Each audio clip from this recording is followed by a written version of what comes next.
pylons. So Hannah, this public meeting is due to get underway in the next hour or so then?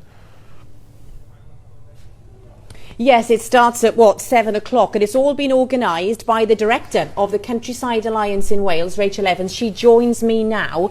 Rachel, come on, you're making a bit of a mountain out of a molehill, aren't you, here? Because Bute Energy haven't yet released their full plans. They haven't launched a consultation on this. It's a bit soon for a public meeting, isn't it? Well, they've already started the ball rolling. They've been sending letters out to landowners and cold calling at the farm gate. So tonight's meeting is a response to the public because they want us to get together, and I genuinely hope that they will come here tonight with an open mind and to have a think about how we can actually move forward with providing Wales with renewable energy. It is well documented that we need that renewable energy and we need sufficient grid capacity to take it. Something's got to move forward here. Yes, but why should it need to be with these huge, large steel pylons that they're intent on putting through our valley? They are not pleasing to the eye. We have a huge concern about the fact that they are planning this in this area, whilst in other places, other companies are improving the landscape with visual improvement plans, taking down the pylons and burying them underground. And this is what we want Bute Energy to consider from the outset for this proposal. It's probably going to be very costly, that.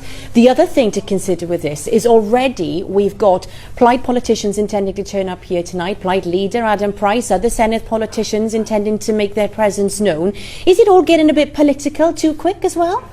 Every decision made about our countryside at the Senedd and Welsh Government is of course political, and we want to influence those policies now. And it's interesting that the Minister Julie James did say at the plenary session last week that it is Welsh Government's policy that they prefer for these cables to be buried underground where possible, not just in areas of outstanding natural beauty but throughout the whole section, and this is what we will support the Minister with. Is it NIMBYism? Do your members just don't want this in their backyard? We have a cross-section of people who have booked places here tonight because we wanted to know how many we could get in the room, which is why we're here in Llandudno Rugby Club. So we have people from areas of outstanding natural beauty who come to this Towy Valley and indeed to the Radnor Forest to enjoy themselves, and they do not want to see these large metal frame pylons. Lots of people feel that they belong in the past. We are quite happy to move forward with renewable energy, but at what cost? You mentioned cost, but what about the cost to the people? To their health and well-being, opening their curtains in the morning, whether they live here or if they're on holiday here, and seeing these large metal masts in this beautiful valley. And also, you know, the cost as well to our tourism industry must not be ignored.